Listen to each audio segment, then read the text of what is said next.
Et puis, la loi fédérale sur les Indiens a refait surface aujourd'hui à la Chambre des communes. Le chef intérimaire du Parti libéral du Canada, Bob Rae, a déposé une motion qui demande au gouvernement de travailler avec les Premières Nations pour se débarrasser de la loi sur les Indiens. Il juge que cette loi est désuète et emprunte d'un esprit colonialiste. Par ailleurs, un député conservateur du nord de la Saskatchewan, Rob Clark, avait présenté la semaine dernière un projet de loi pour modifier lui aussi la loi sur les Indiens. Ce qu'il propose est franchement très, très modeste et il n'a rien vraiment à suggérer de comment est-ce qu'on va vraiment remplacer l'acte qui existe avec une nouvelle relation. Et pour en parler de cette loi sur les Indiens qui est à l'ordre du jour aujourd'hui à Ottawa, j'accueille à l'instant M. Ouellet de l'Université du Manitoba. D'abord, M. Ouellet, ça vous surprend aujourd'hui ce dépôt de motion? Non, parce que les conservateurs, ils ont déjà fait ça la semaine passée. Alors, c'est intéressant. Les libéraux, ils présentent ça. C'est intéressant. C'est Bob Rae qui fait la présentation de la loi. En quoi ça devient intéressant là, que les deux gouvernements, les deux partis plutôt conservateurs et libéraux poussent de l'avant cette loi-là, ce changement-là? C'est intéressant parce qu'on voit que les deux partis sont d'accord sur une affaire. Il faut débarrasser de la loi sur les Autochtones.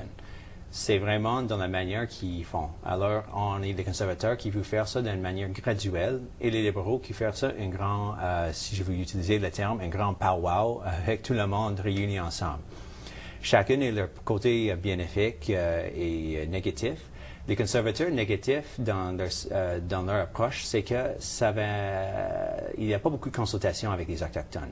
Ça rend les Autochtones plus à leur côté et c'est des changements graduels. Et on n'est pas trop certain c'est quoi le résultat final que nous allons avoir à la fin, après tous ces changements. Mais les conservateurs, ils ont déjà commencé ces changements-là. Ils ont commencé ça en éducation en Colombie-Britannique. Ils ont commencé avec les droits de l'homme à travers le Canada, parce qu'avant, les conservateurs arrivaient, la loi sur les droits de l'homme au Canada n'appliquait pas sur réserve. Maintenant, ça applique sur réserve. Mais ils ont fait avec aucun changement, aucune consultation. Les libéraux, leur approche, c'est vraiment de consulter tout le monde afin de faire un grand changement. Le problème avec ça, est-ce qu'on va être capable d'avoir le d'accord avec tous les chefs autour de la table et sans appliquer l'argent? Les conservateurs, eux autres, ne veulent pas appliquer l'argent. Donc, deux approches différentes, ouais. Mais l'enjeu demeure, si on se débarrasse de cette loi-là, par quoi on la remplace? C'est ça l'enjeu principal. Mais la loi sur les Autochtones, peut-être le monde ne connaissait pas très bien, c'est une loi vraiment 1876, c'est extrêmement vieille. Le ministre des Affaires autochtones, il a tous les pouvoirs de décider comment on va réagir ou agir sur réserve. Les finances, les lois, il peut dire une loi que vous avez votée dans votre conseil de bande n'est pas applicable, vous n'avez pas le droit de l'appliquer.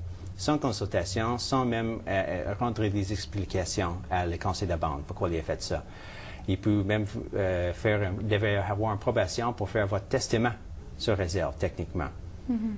Alors, c'est une loi extrêmement mince, 80 pages à peu près. Vous pouvez lire dans une soirée assez tranquillement. Le Canada, c'est un grand pays avec des centaines, des milliers de lois. Et c'est un pays compliqué, aussi compliqué que les Autochtones sur réserve. Mais sauf que dans le 20e siècle, les Autochtones, ils ont une petite loi de 80 pages et les Canadiens, ils ont plusieurs lois qui aident les Canadiens à fonctionner comme une société moderne. Et avant de se quitter, plutôt en l'émission, on a parlé d'une controverse ou plutôt d'une incompréhension de la part de la communauté de Sacking, des gens de la communauté là, par rapport au chef qui aurait pris des dépenses. Qu'est-ce que vous pensez de ça? Mais c'est pas inhabituel. Le chef, en fin de compte, parce qu'il remplace le ministre, souvent aussi, dans ses fonctions, sur réserve, il peut décider tout ce qui se passe. Si une journée, un nouveau chef est élu à la conseil de bande, il peut renvoyer tous les professeurs du système éducatif, tous les conseillers dans les systèmes pour les enfants, des protections de l'enfance. Il peut faire tout. Tout le monde peut être renvoyé. Il peut engager d'autres. C'est un pouvoir dans les lois, c'est des règlements. Parce que des lois, c'est très mince. Alors, il y a d'autres règlements que le ministère a fait qui donnent, lui, ce pouvoir-là. Alors, c'est comme pas un dictateur, je ne veux pas utiliser ce terme, mais c'est quasiment ça. Mais ça ne va pas dire que tous les chefs sont comme ça non plus. Il y a des chefs qui sont extrêmement gentils, qui font des bonnes affaires pour leurs réserves, qui utilisent la loi parce que c'est extrêmement souple, et d'autres qui ils utilisent l'argent qui devrait être utilisé pour l'éducation pour d'autres choses dans la communauté. Merci, M. Ouellette, de nous avoir éclairés aujourd'hui.